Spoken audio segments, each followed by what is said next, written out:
Oh, you ready? Mm-hmm. Or I give Video Wayne all rights to this.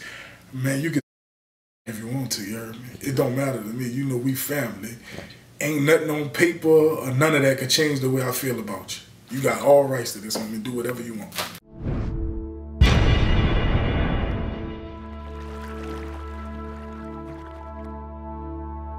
People don't know Slim still was like kind of bitter when he passed. Like the day before Slim passed, he was still mad that he never got booked for a show in New Orleans. Like he never ever got booked for a show. Like every show that he did in New Orleans, like Tipitina's or whatever, that was for his birthday or something he put together himself. He never got. Why is that? Why? It was a reason. I think he was like, we don't show each other love, like in the city. Like we don't book each other, like. Yeah, that's real. That's what they real. Yeah, like we don't book each other. Like New Orleans wasn't booking Slim. Like he could get booked in Bugaloose in Mississippi, but nobody in New Orleans was willing to pay. You mean just basically like a concert? Like basically like a book him as a headliner for a concert. Gotcha. Like and he had that in him. Like some of this, like Slim had really. Like, before he passed, he was really, like, getting aggravated with music, too. Like, he was running into some other problems, too, you feel me? Agitated with music from what aspect? Meaning like, finances and stuff like that. Like, he don't feel like he was getting his justice due, and he's showing all his love. All the tricks and games that come. Yeah, all the tricks and games. Like, and you know, he's straightforward. He like, man, if homie don't have my money tomorrow, I'm going to put that pistol on him. And that ain't business Slim. That's the street Slim versus coming into the business. You feel me? Like you don't do that. You feel me? Like if you tell me you're gonna pay me on the 21st, you pay me on the 21st. Slim realized the 21st come. Now I gotta stretch this to ice this for my money another week. Now he avoid me. Now it'd be like, oh man, I'm gonna just go ahead and ride on. And this a record label person. You feel me? Or another rapper. Now it's animosity with that rapper too, you feel me? You say Slim had a lot of beef with a lot of people? I think Slim inherited a lot of beef. Just from people being around him, you feel me? Because Slim was the go-to guy. Like, you got to look at, Slim got access to money now and guns. Like, so if a need a gun, who they going about? Man, Slim, let me borrow this here or borrow that there. And Slim like, yeah. Like, man, I remember before Slim got killed, I had a situation of my own. Slim asked me, was I good? Meaning like, you got access to anything you need over here. Just go ahead, you good. That's just what say a lot of people that just watching it, before I go into it, I just want to understand what OPP is in New Orleans. Well, that's basically Orleans Parish Prison. Okay, what's that like? You ever been in it? No, I ain't never did no bid or nothing like that. Okay. You feel me? From what you hear and from what you know, I mean, what's it like? You basically got to be the same you is on the street. You feel me? Like you got to look at people like Slim and Larel. You feel me? Like I remember I told Slim about Larel, and Slim knew who I was talking about off the bat. Like, he was like, yeah, man, I know Larel. Like, from jail stories, went on from there. You feel me? And by Larel being from a different neighborhood, Slim felt like, I don't really want to deal with him on the record label business, you feel me? But that's my man. Larel is my partner, you feel me? Like, me and him go back and forth on the phone every day. So it was somewhat conversation or idea? I brought up the conversation to Slim about Larel. Okay. And at first Slim was like rejecting of it, like, you feel me? Because he didn't know if Larel had matured and stuff like that. Because it's still like, they from two different projects. Right. But I wound up bringing it up to Slim. And he wound up, later on down the line, he wound up talking to me about it. He was like, I'm glad you did that. He never had to he never got the chance to have a conversation with Larel. But he was telling me he glad that I wound up bringing it to him because he was like, nobody else wouldn't have thought about that. Because he felt like Larel was a big dog in his neighborhood too. You feel me? For was his jail system up street. You feel me? And them two being together, being able to talk, they could talk about both things from both aspects. You feel me? Right.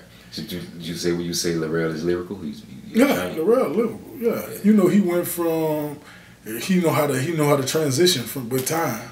That's why he was able to last out here. Like Larel had a song. Larel was on Cash Money with Yellow Boy and them.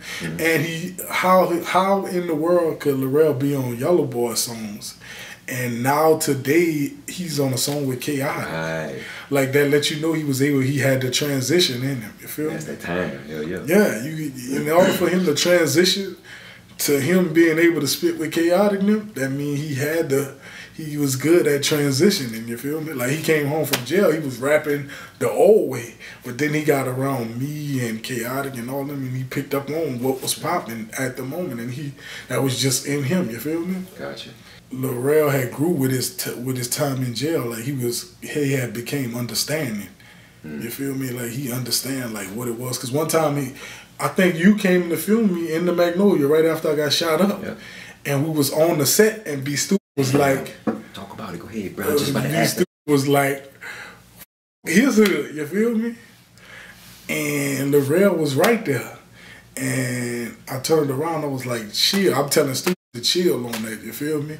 Because Larel right there, but Stu was like, "Man, fuck that, such and such," and Larel was like, "Oh man, let him do his thing. I understand that." I remember that yesterday, yeah. You feel me? Larel just.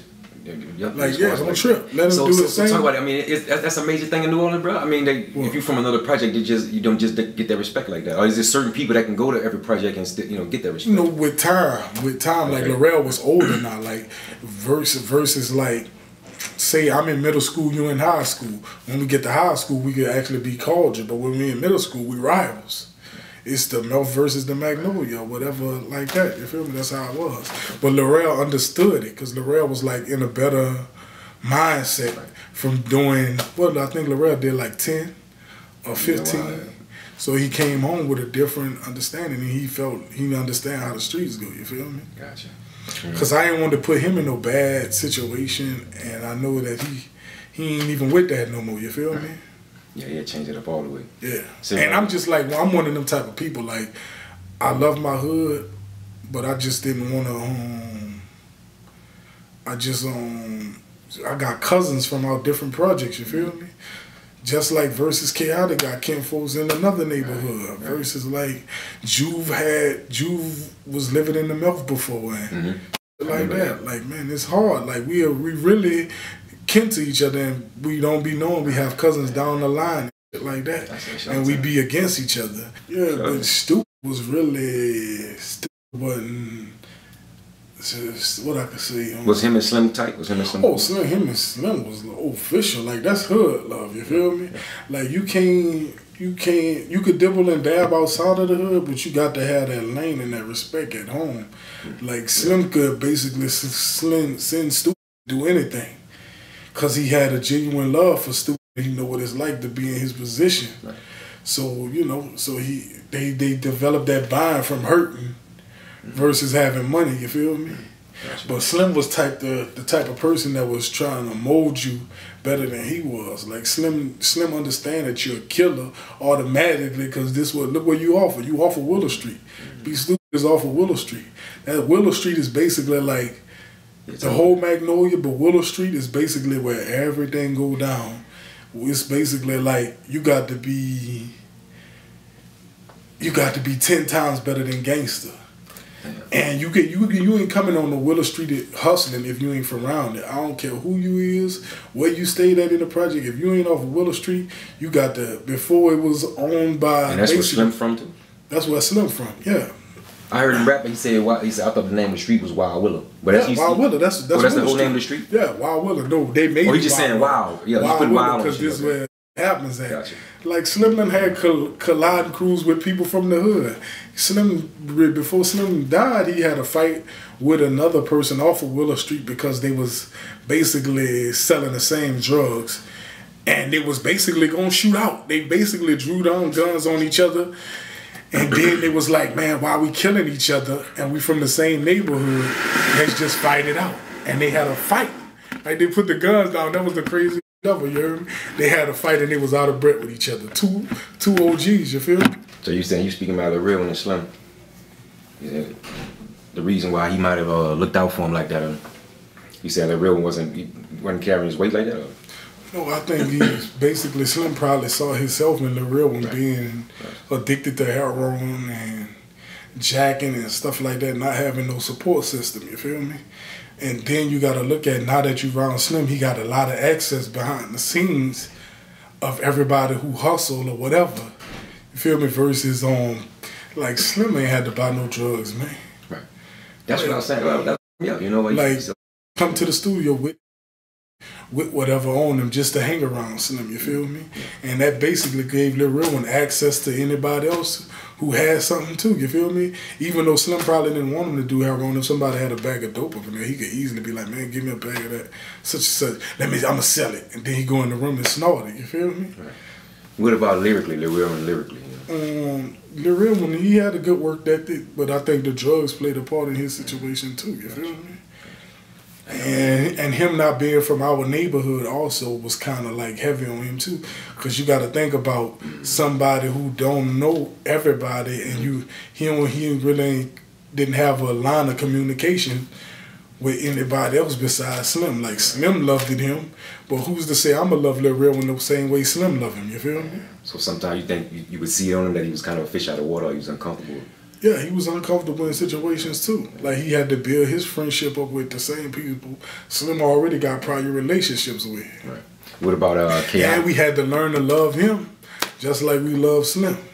Gotcha. And you did it get to that point? Yeah. Where he's accepted, okay. Yeah, we was all together. Like, man, we just hung together every day with the studio. Right after Slim got killed, I think we did about 30 songs by Bass Heavy Studio.